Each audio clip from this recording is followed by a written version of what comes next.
Take a look at yourself in the mirror. Do you like what you see? And if you could change one or more things about your physical image, would you do it?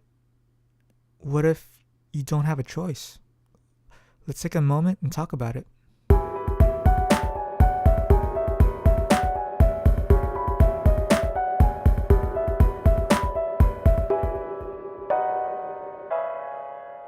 Hello and welcome back to Moment of Zen, a podcast about everything and nothing.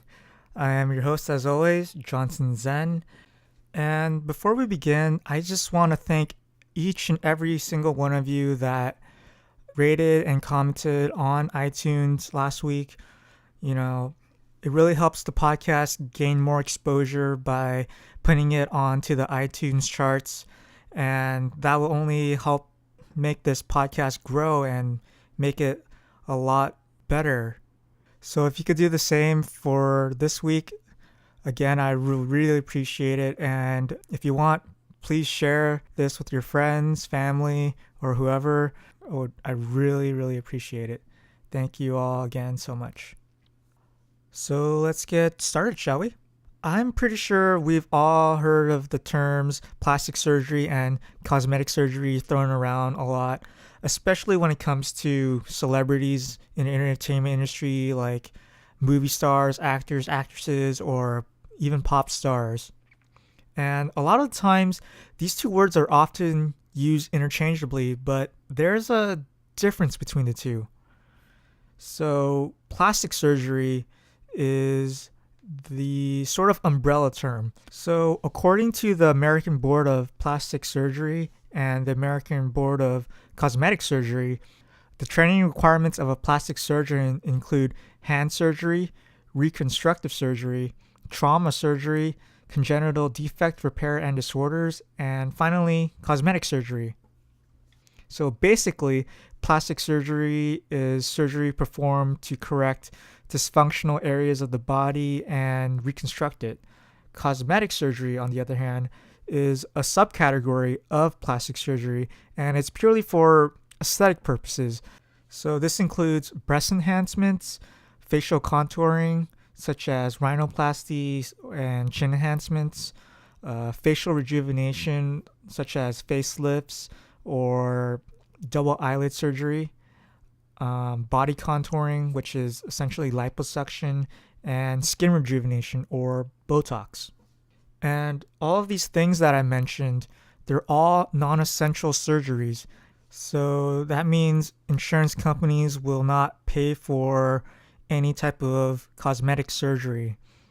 And just a quick side note, some insurances actually consider laser eye surgery, or more commonly known as LASIK, as cosmetic surgery because technically it's non-essential because you can correct your vision with things like glasses and or contacts. And if you do plan on getting LASIK, you should check with your insurance to see if they'll pay for it or not, or at least pay for part of it. I digress a little bit, but today I want to focus on cosmetic surgery. And to allude back to the first question I asked at the beginning of the podcast, would you ever consider cosmetic surgery if you've not already had cosmetic surgery? And before you answer that, let me give you a few statistics on cosmetic surgery.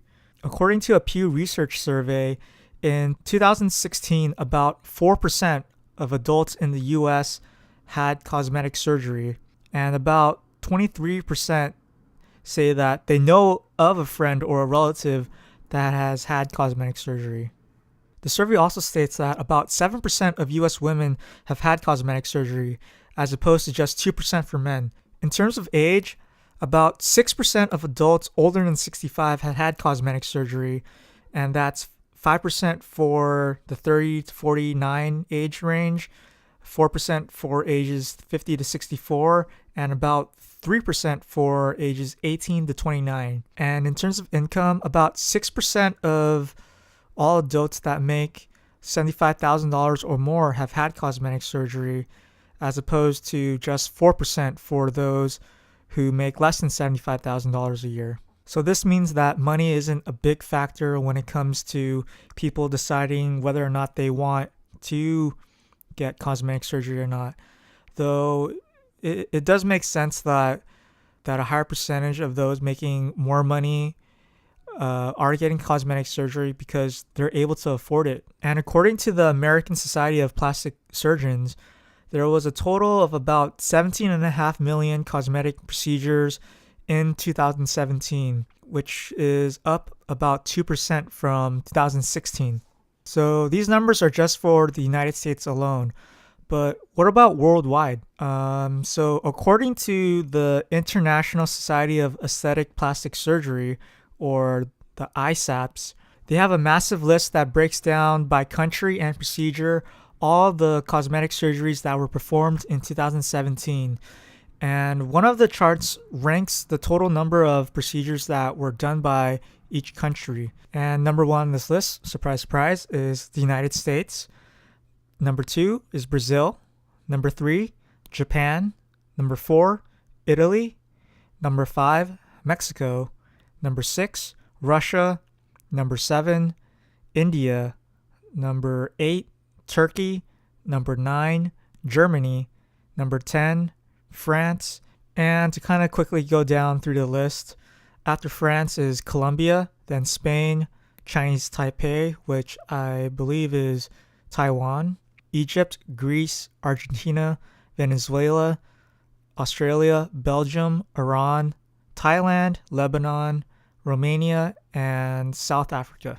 And at the bottom of this chart, there's a little asterisk, which I think is important to mention. It says rankings are based solely on those countries from which a sufficient survey response was received and data were considered to be represented. And I know what many of you are probably thinking right now. You're probably thinking, hey, you forgot that one country that should be on this list. And I know, don't think that I forgot about that country because I will be coming back to it later on in this podcast. I'm just reading off information that I got from the website. And if you want to take a look at it yourself, it is, again, the International Society of Aesthetic Plastic Surgery. So now that we have a sense of who and how many people are getting cosmetic surgery, now we ask the question, why? What are people's reasons for getting cosmetic surgery? So after doing a lot of digging around and a lot of research, here are the 5 most common reasons for why people get cosmetic surgery. The first reason is to turn back time. I think as we grow older, we are afraid of getting older, so people want to reverse some of the effects of aging and look younger. And this is really consistent with what I mentioned earlier with the plurality of those who get plastic surgery to be in the age group of older than 65. The second reason is to make their partner happy. So this is especially common in relationships where one partner feels as if they're kind of losing the other person and they feel like they want to make the other person happy. So unfortunately, many of the people who choose to get cosmetic surgery in order to please their partners don't actually end up fixing their relationship because the problem is in the relationship itself and not just one person feeling inadequate to the other person. And third reason is vanity. Some people, all they want to do is just look good. And that's it. It's just that simple. The fourth reason is to look like the celebrities, or in an extreme case, look like a celebrity.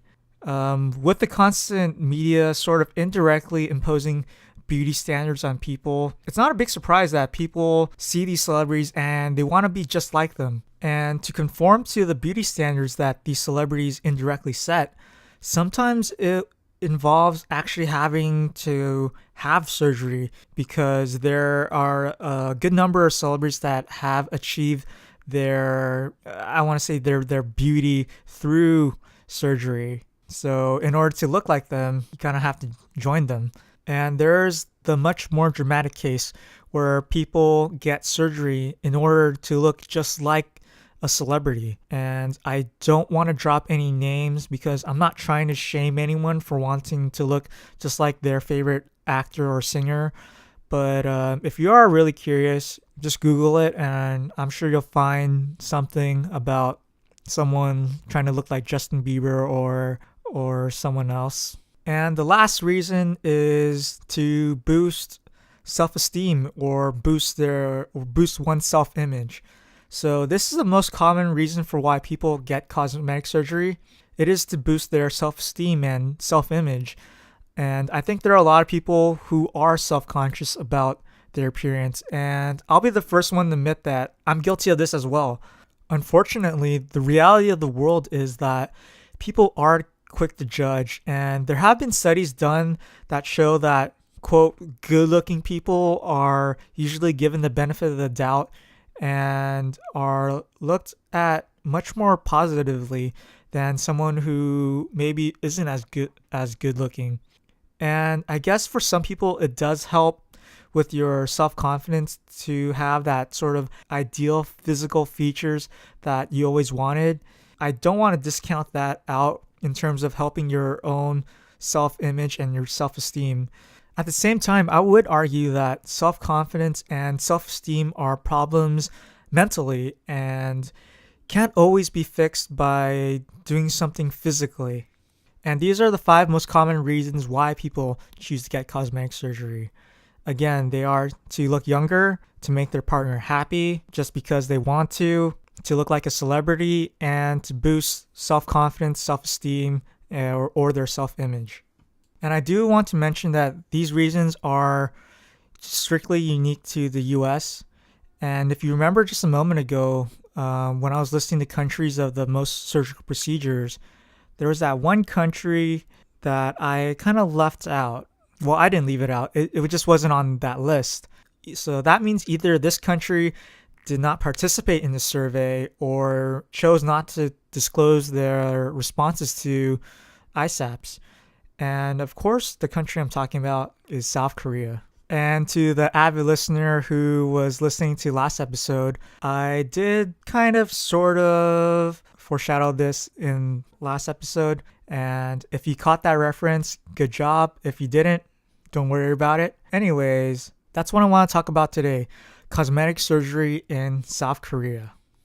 And to those who are not familiar with modern Korean culture and society, it may come as a shock and surprise to you to learn that South Korea is considered by some as the plastic surgery capital of the world. I do want to preface this before I get too deep into this that I am not Korean, so I don't have any firsthand personal experience with the culture as it pertains to cosmetic surgery. I want to bring to the consciousness of those who may not be aware of the cultural and societal differences between our perspectives of cosmetic surgery in the West as compared to South Korea, and hopefully bridge together a sort of understanding. I'll try to be as objective as I can, but please, if you're Korean, please let me know if anything I said is not true, and feel free to correct me, especially at my terrible attempt at pronouncing Korean words. Now that that's out of the way, let's talk about the cosmetic surgery capital of the world, South Korea. So even though the US has the most total amount of surgical procedures done, if we normalize that number, South Korea by far has the highest rate of cosmetic surgeries per capita. Second is Brazil, and I know that cosmetic surgeries in Brazil have a societal and cultural significance that rivals that of South Korea, but I don't have time to talk about that today. Maybe on a future episode I'll talk about it.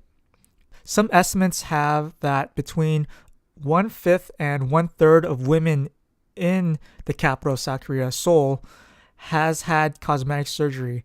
And a BBC report even puts that number closer to about 50%.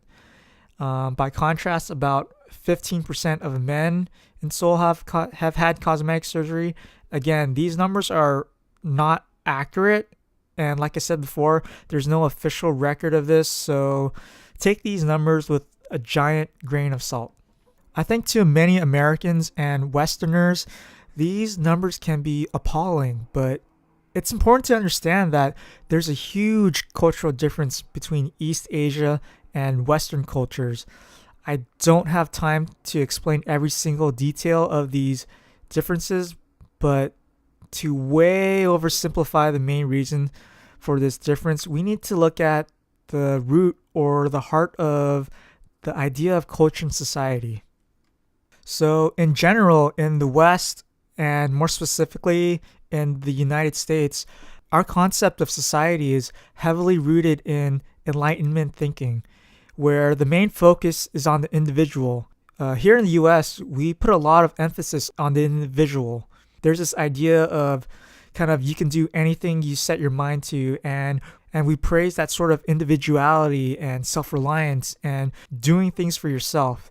And this heavily reflects in the reasons why Americans tend to get cosmetic surgery in the first place.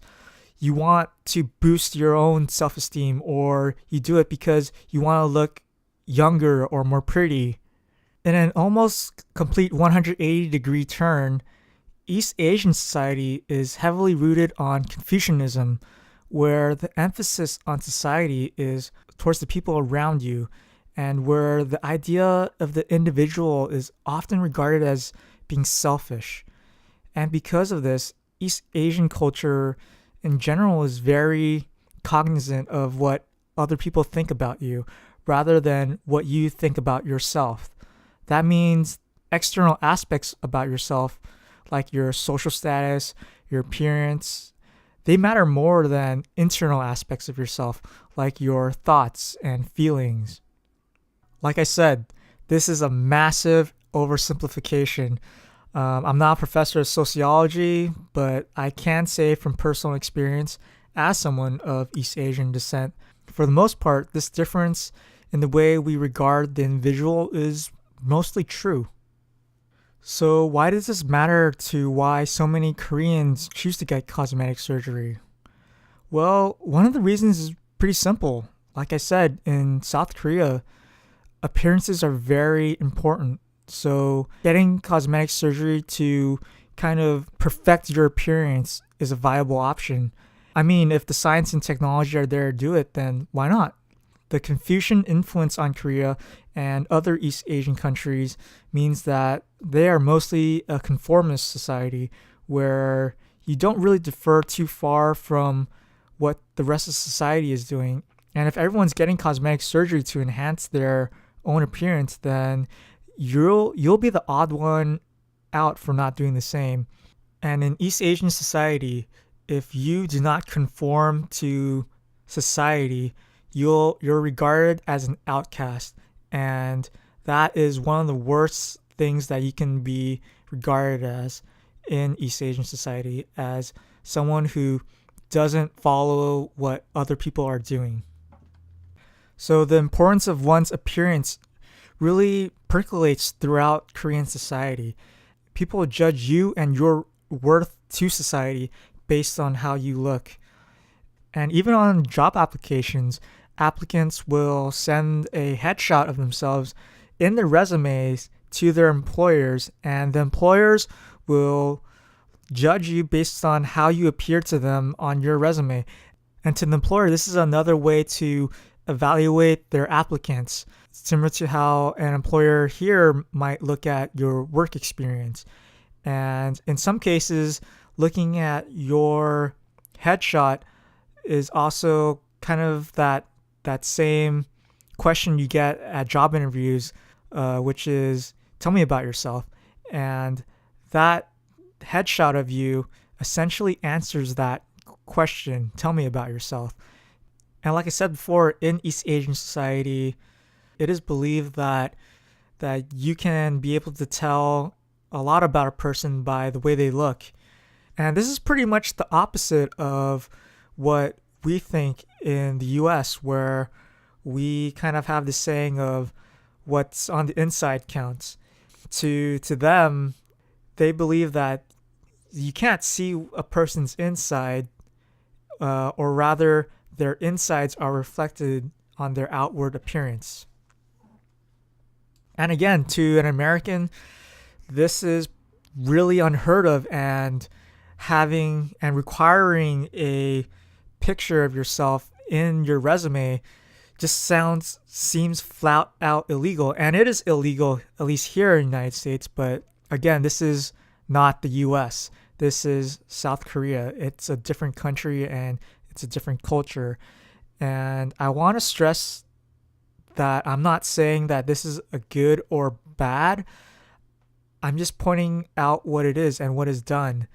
And to a South Korean, this may just be normal, and they may think that it's strange how we as Americans are so fixated on the individual.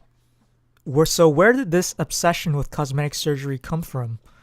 Well, like a lot of things happening around the world, you could blame it on the United States.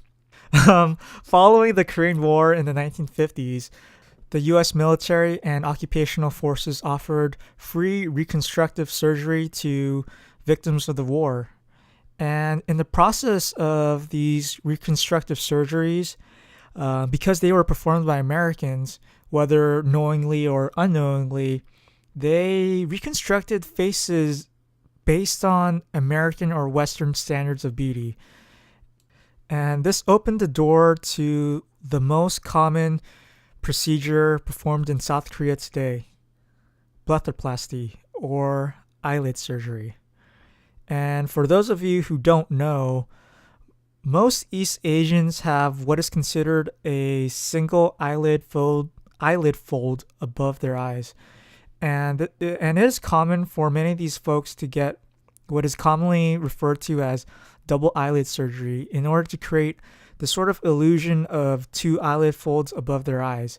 And for the most part, this creates the perception of having larger eyes, and it gives the person, for lack of a more better word, Western feature. The reason for this is that these kind of, quote, double eyelids are more naturally common among people of Caucasian descent. So having these double eyelids really gives an East Asian person a sort of more Western look to them. So why double eyelids?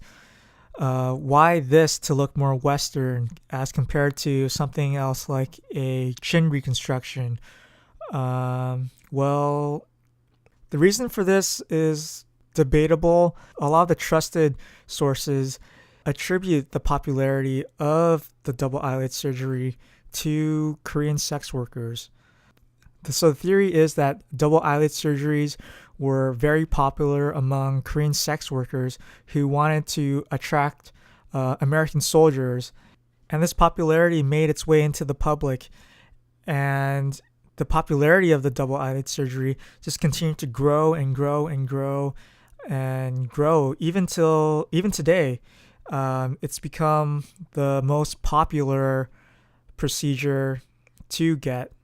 And to kind of get a picture of how popular this procedure is, and in general how popular getting cosmetic surgery is in South Korea, and for many teenagers, their parents will offer to pay for their surgeries as a gift for graduating college and getting into a good university. And for those a little bit older, in maybe their early 20s, maybe their parents would help pay for their surgeries as a university graduation gift, or like I mentioned before, their parents will help pay for their surgeries in order to help improve their chances of finding a job after graduating university. Well, so what does this all mean? I don't know. I'm not in any position to judge or decide what people choose to do with their bodies. If people want to willingly, on their own volition, to undergo cosmetic surgery, that's their own choice. And I think we should be mindful and respectful of that, regardless of their reasons for doing it. I think there's a stigma in the States that someone who elects to undergo cosmetic surgery is often regarded as being shallow or self-absorbed, but I think it's important to understand that everyone has their reasons for why they choose to do the things they do. And you may not agree with their reasons, but I think we should take a moment to at least listen to them and acknowledge that their reasons for doing something may be different than ours. So if I had the chance to change one or more of my physical features of my body, would I do it? As much as I want to fix my big nose or my droopy eyelid, probably not. I mean, do I think less of someone who does? No. Is cosmetic surgery good or bad? Well, that's for you to decide. Thanks for tuning in. This has been your moment of Zen. And before I go, I just want to take another moment to thank you all again for the huge support. It really means a lot to me. You have no idea. And if I could have an extra moment of your time, it would help the podcast a lot if you rate this on iTunes or on Google Play. It'll help put me on the charts, and it would really help the podcast grow into something much bigger. And again, thank you all so much. And until next time, take care, stay fresh. See ya.